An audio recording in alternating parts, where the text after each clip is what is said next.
Okay, today we're going to talk about inequalities. When we're solving inequalities, we are not looking for a solid value. We're not looking for that x is equal to 2 or y is equal to -5. Instead, what we're looking for is a range of possible solutions. I like to use when we start teaching this is like a football game. The Cowboys, we know, are either going to win 0 games, or 12 games, or anywhere in between 0 and 12 games. And in fact, that number can change throughout the season. So, well, we cannot have that X being the number of games the Cowboys will win. We can't say it's going to be 5, because it may not be. But what we can say is the Cowboys will win less than or equal to 12 games, or we can say greater than or equal to 0 games. So there are times in which we don't want a solid number, but we want this interval, this range of numbers that could possibly be a value of x. And we do this using inequalities as opposed to equalities. So we always start this lesson by talking about symbology. This symbol is the less than symbol. And a less than symbol is always indicated in interval notation by a open or a closed parentheses. Okay? And my algebraic notation for this would be that x is less than 2. Now we use the open parentheses because I'm not including my endpoint. If x is less than 2, that means that x can be 1.5, could be 1.6, could be 1.7, it could even be 1.9. But it will never be 2. So I can approach 2, get really close, but I will never actually hit 2. So we use that parenthesis to indicate we get really close, but we never really hit that 2. Similarly, greater than, written as x is greater than some number, is also represented by those parentheses for the same reason. I may approach, so x is greater than 4, it means that I may approach 4 on the low end, but I'm never going to hit 4.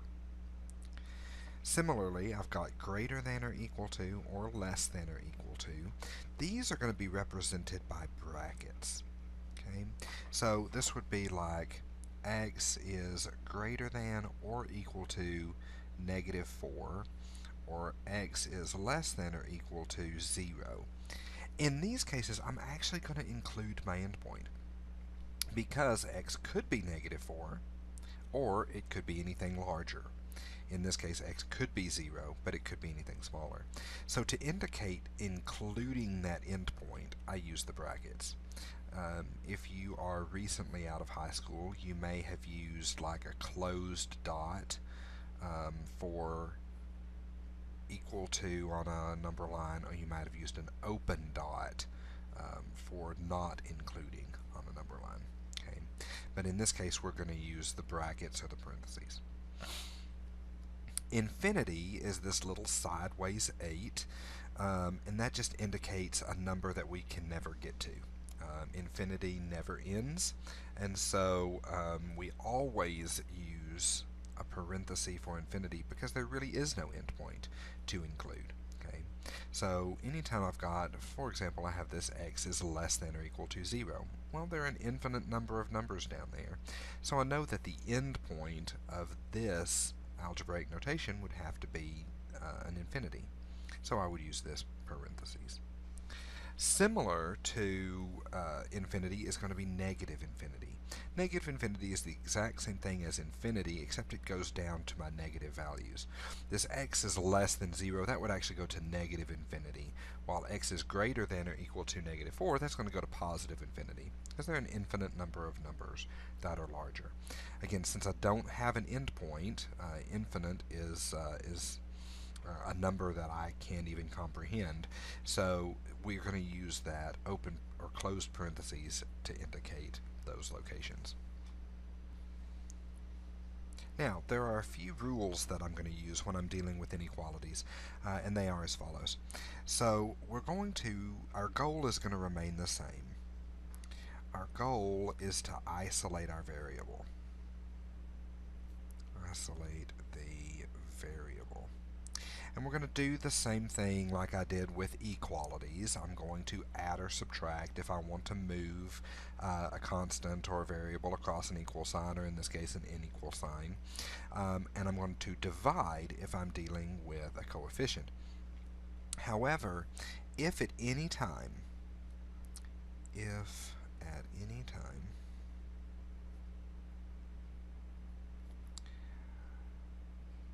we multiply or divide by a negative number,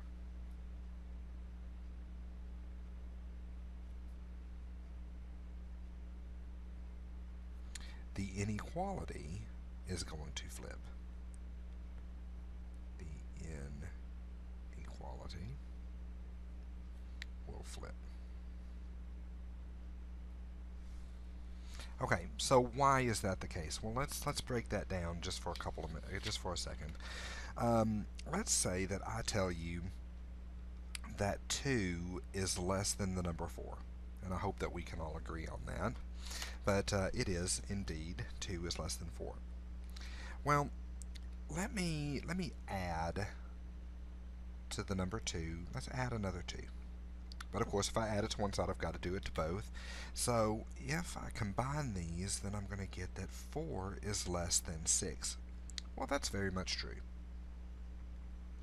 Well, let's say another true statement, and let's say that 7 is less than 15. Well, by the same token, if I add 4 to both sides, well, we can see that we're going to get the exact same thing. That's going to give me 11 is less than 19. Well, does that hold for subtraction? Let's see. So let's say negative 2 is less than 5. Well, that's we can agree on that, I'm sure. So what happens if I subtract 3 from both sides? And again, I'm doing some positives and negatives so that we can see if they do or do not hold for different integers. So this is going to be negative 5 is less than 2. Well, again, that's true, because I'm keeping that ratio maintained. But now let's see what happens if I were to have, let's say we're going to have, let's say 6 is greater than 1. Well, that's true. What happens now if we multiply by a positive number? Let's say we multiply by a positive 2. Well, that's going to give me that 12 is greater than 2. Well, that's true. Not a big deal. What happens if that number becomes negative, though? So I'm going to come out here to the side, and we're going to work this, but as opposed to positive 2, I'm going to make that a negative 2. Let's multiply 6 by negative 2, and 1 by negative 2. Well, negative 2 times 6 is going to give me negative 12. And we're going to indicate, is that greater than negative 2? Well, let's determine if that's true or not.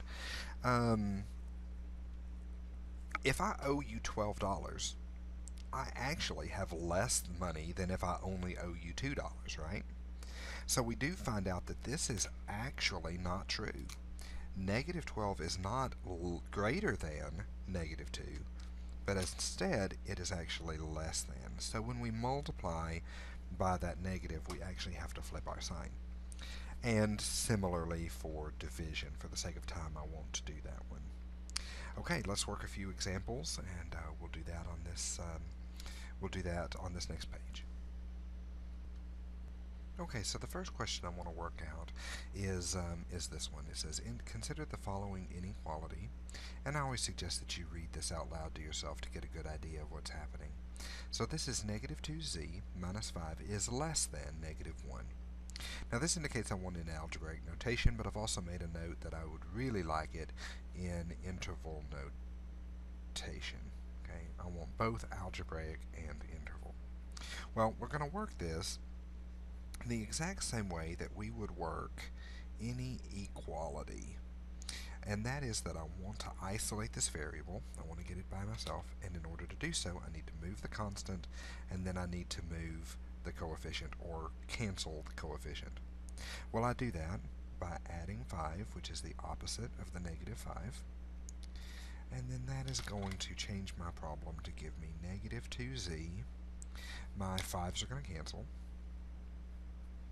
And that's going to be less than a positive 4. Well, now I'm going to take my negative 2 coefficient. I'm going to divide by negative 2. Now I want to draw your attention back to our lecture notes in that if I divide or multiply by a negative, then my sign is going to change. My coefficient, my inequality itself is going to change. So the less than is going to become a greater than. 4 divided by negative 2 is, of course, negative 2. So I'm going to get in algebraic notation, z is greater than negative 2. Well, of course, that's algebraic notation. I need interval notation as well. So I want us to look at this. I want to graph it first. I believe in graphing any type of problem, at least in an inequality, before I do any other kind of work on it. So z is greater than negative 2. Well, that means, we can put anything as negative 2. Let's set this one right here as negative 2. If that's right there is negative 2, then negative 1, 0, 1, 2, 3, 4, all of these numbers are greater than negative 2. So I know that I'm going to start at negative 2 and I'm going to get larger. And it's going to keep going and keep going and keep going until eventually it hits this infinity way out here. Question is, what do I use? Do I use the parentheses? Do I use the brackets? Well, remember, a greater than does not include the endpoint, so I'm going to use a parenthesis to indicate that. And infinity always uses that parenthesis. Again, refer back to our lecture notes, and so I'm going to have a parenthesis there. Well, now that I've done this, now that I've graphed it, all I have to do is read the graph to get my interval notation. So my interval notation is parentheses, where we start, that's negative 2. It goes all the way to infinity, and then I close my parentheses. And this is my interval notation.